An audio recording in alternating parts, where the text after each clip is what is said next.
প্রিয় দেশবাসী, আসসালামু আলাইকুম। আমি আপনাদের সামনে হাজির হয়েছি অত্যন্ত হৃদয় বিদারক একটি সংবাদ নিয়ে।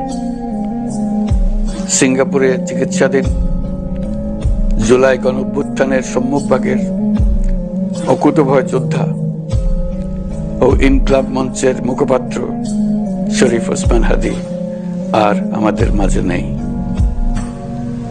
ইন্না লিল্লাহি ওয়া ইন্না ইলাইহি রাজিউন। কিছুক্ষণ আগে সিঙ্গাপুরের পররাষ্ট্রমন্ত্রী ভিভিয়ান বালাকৃষ্ণন আমাকে টেলিফোনে এই হৃদয় বিদারক সংবাদটি জানিয়েছেন। ফেসিবাদ ও আধিপত্যবাদ বিরোধী সংগ্রামের এই অমর সৈনিককে মহান রব্বুল আলামিন শহীদ হিসেবে কবুল করুন, এই দোয়া করি। আমরা সবাই মিলে এই দোয়া করি। শরীফ ওসমান হাদীর এই অকাল মৃত্যুতে আমি গভীর শোক ও দুঃখ প্রকাশ করছি। তার প্রয়াণ দেশের রাজনৈতিক ও গণতান্ত্রিক পরিসরে এক অপূরণীয় ক্ষতি। আমি তার রুহের মাগফিরাত কামনা করছি এবং শোক সন্তপ্ত স্ত্রী, পরিবারের সদস্যবৃন্দ, স্বজন ও সহকর্মীদের প্রতি গভীর সমবেদনা জানাচ্ছি। শহীদ ওসমান হাদীর স্ত্রী ও একমাত্র সন্তানের দায়িত্ব সরকার গ্রহণ করবে। শহীদ শরীফ ওসমান হাদীর অকাল মৃত্যুতে আগামী শনিবার একদিনের রাষ্ট্রীয় শোক ঘোষণা করছি।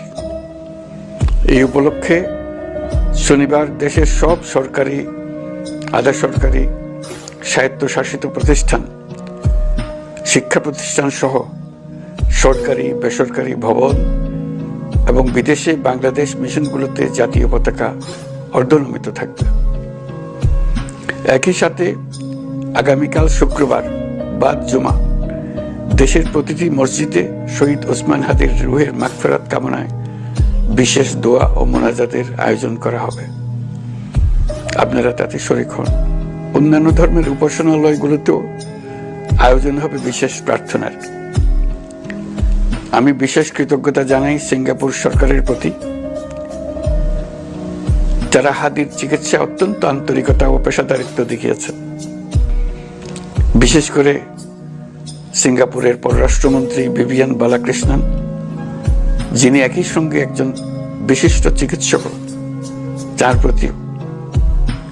তিনি নিজে হাদীর পরিচর্যা করেছেন, আমাকে নিয়মিত চিকিৎসা সম্পর্কে খোঁজ খবর দিয়েছেন। এই নৃশংস হত্যা